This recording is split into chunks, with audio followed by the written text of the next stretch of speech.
Hello friends, welcome to channel digital ready में। आज हम आपको फिल्म जगत के टैलेंटेड अभिनेता सुनील दत्त के फिल्मों और उनके निजी जीवन के बारे में दिलचस्प किस्से सुनाएंगे। दोस्तों, सुनील दत्त अभिनेता ही नहीं बल्कि राजनेता के तौर पर भी सफल रहे। वे 5 बार लोकसभा सांसद रहे हैं। सुनील दत्त की जिंदगी में कई ऐसी चीजें थीं जो कि उन्हें दूसरों से अलग बनाती थी। सुनील दत्त का जन्म 6 जून 1929 को पाकिस्तान स्थित पंजाब के झेलम जिले के खुर्द गांव में हुआ था। वे एक जमींदार परिवार से ताल्लुक रखते थे। जब भारत पाकिस्तान का बंटवारा हुआ तो उन्हें भी पाकिस्तान छोड़कर भारत आना पड़ा। पिता दीवान रघुनाथ का साया बचपन में ही उनके सिर से उठ चुका था। जब उनके पिता की मौत हुई तो वे महज 5 साल के थे। बंटवारे के दौरान उनकी उम्र 18 साल थी। बंटवारे के समय जब सुनील दत्त ने अपने परिवार के साथ पाकिस्तान से निकलना चाहा तो वे भी हिंदू मुस्लिम दंगों के बीच फंस गए। इस बीच उनकी मदद के लिए आगे आया उनका दोस्त याकूब। याकूब ने किसी तरह सुनील दत्त और उनके परिवार की जान बचाई।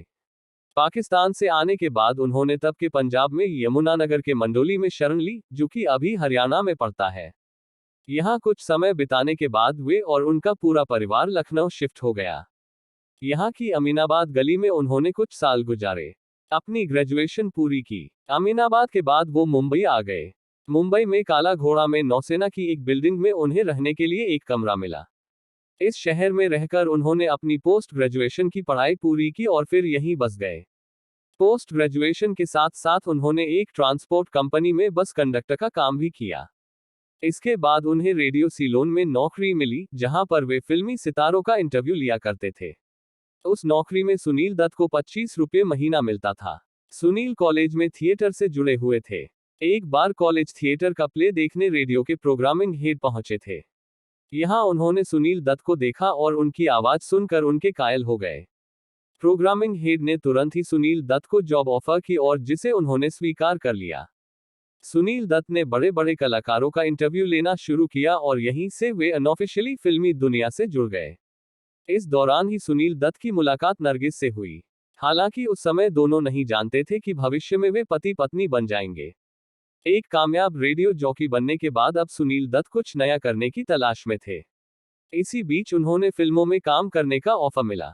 उनकी पहली फिल्म थी रेलवे प्लेटफॉर्म, जो कि 1955 में आई थी। इसके बाद उन्होंने अपने फिल्मी करियर का बड़ा ब्रेक मिला फिल्म मदर इंडिया से। इस फिल्म में सुनील दत्त का किरदार एक गुस्सैल बेटे का था, जो कि किसी की बात नहीं सुनता था। फिल्म में नरगिस सुनील दत्त की मां बनी थी। इस फिल्म को काफी सफलता मिली। इसके बाद सुनील दत्त ने कभी पीछे मुड़कर नहीं देखा। वे एक ऐसे अभिनेता बन चुके थे जिनकी 50 और 60 के दशक में हर फिल्म सुपरहिट साबित हुई। इनमें साधना, सुजाता, मुझे जीने दो, खानदान, पड़ोसन जैसी कई फिल्में शामिल हैं। नरगिस और सुनील दत्त की पहली मुलाकात रेडियो इंटरव्यू के दौरान हुई थी। बताया जाता है कि जब सुनील दत्त ने पहली बार नरगिस को देखा था तो उनके पसीने छूट गए थे। उनकी हालत इतनी खराब थी कि वो नरगिस का इंटरव्यू ही नहीं ले पाए। उस समय नरगिस के कारण उनकी नौकरी जाते जाते बची थी। इसके बाद दोनों की मुलाकात फिल्म 2 बीघा जमीन के सेट पर हुई। उस समय दोनों में ज्यादा कुछ बातचीत नहीं हुई थी। सुनील दत्त काम के लिए फिल्म के सेट पर पहुंचे थे। इसके बाद दोनों फिल्म मदर इंडिया के दौरान आमने सामने आए। फिल्म में सुनील दत्त का नाम बिरजू था। फिल्म के खत्म होने के बाद भी वे सुनील दत्त को बिरजू कहकर ही पुकारती थीं। दोनों के बीच प्रेम की शुरुआत तब हुई जब सुनील ने नरगिस को मदर इंडिया के सेट पर लगी आग से बचाया। इस दौरान सुनील को काफी चोट आई थी और उन्हें अस्पताल में भर्ती होना पड़ा था।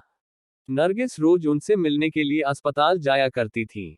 दोनों के बीच प्यार हुआ और उन्होंने साल 1958 में शादी कर ली। दोनों के 3 बच्चे हैं, संजय दत्त, प्रिया दत्त और नम्रता दत्त। संजय एक सफल अभिनेता है और प्रिया पिता की तरह राजनीति से जुड़ी हुई है। सुनील दत्त का जीवन संघर्षपूर्ण रहा है।